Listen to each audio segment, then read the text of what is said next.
Good morning and welcome to a wet, dreary day in the Lake District and the SsangYong Tivoli to brighten it. So welcome to the 5 things. I just have to wander around. I'll apologise in advance for things like wind, broken broadcasts, things like that. And of course rain.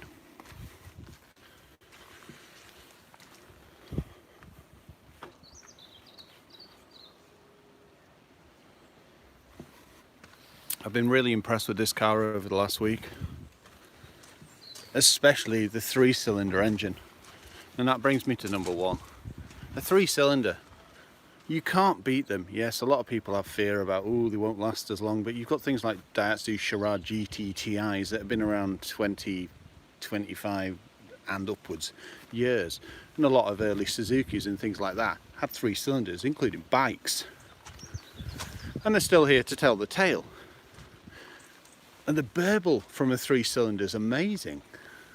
Stick a turbo on it and you've got a rather peppy car. So that's got to be number 1. And yeah, it's a 1.2 3-cylinder. You never thought that would be the kind of engine that would float my boat, but I'm a real fan of them. Also the fact that you can get a range of engines. Then that brings me to number 2. You can still get diesel. Yes, not everybody likes diesels. And everybody says that they are the bane of the world and such, but I still like diesels. I like diesel power. I like the economy you get from it as well. Yeah, if you tune them wrong, then they're basically smoke machines, but that's what a lot of people want now. I mean, just look at all the stuff on TikTok and Instagram. So yeah, the range of engines. The 1.2, which is the 3-cylinder, which is this one. The 1.5, which is 163 brake horsepower. I would like to get my mitts on that. Yeah, the power is good, Annabelle. Very true. Well, that's it. You've been driving it a lot this week as well. And then you've got a diesel engine as well. So, yeah. And they're all new engines, except the diesel that's been upgraded. Number 3, the styling. Now, don't get me wrong. I like the shaping of Joseph's, but I think they've just... what's the word?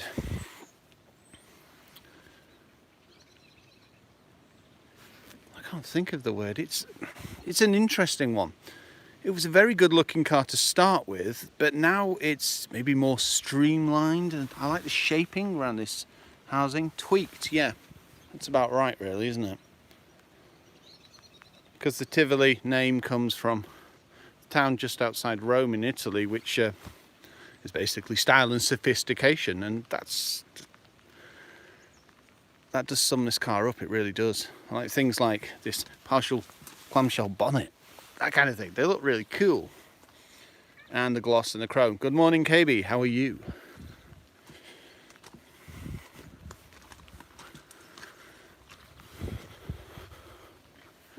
Number 4, I think it's got to be this unique styling. I like the flat back.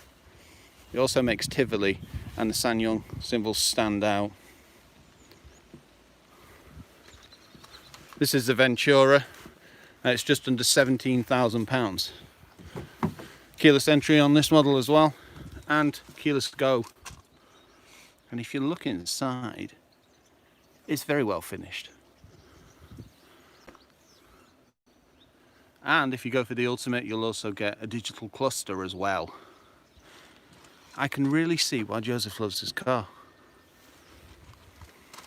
I've not had a chance to drive the Lloyd Vehicle Consulting Tivoli yet, but it's on the cards when all this madness ends.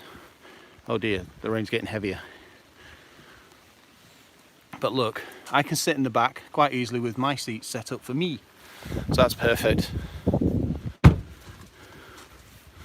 So yeah, 5's basically the interior and the fact that you can get an LED cluster a bit like the MG.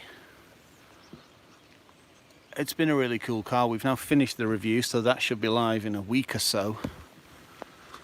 And it's been a real SsangYong adventure, having this and the Rhino. Right, on that note, it's getting a bit wet, so I'll leave you with a shot of this. Thanks for joining me, and just so you know, we've got a brand new Clio this week. We also have the MG5. So tune in all week. Thank you.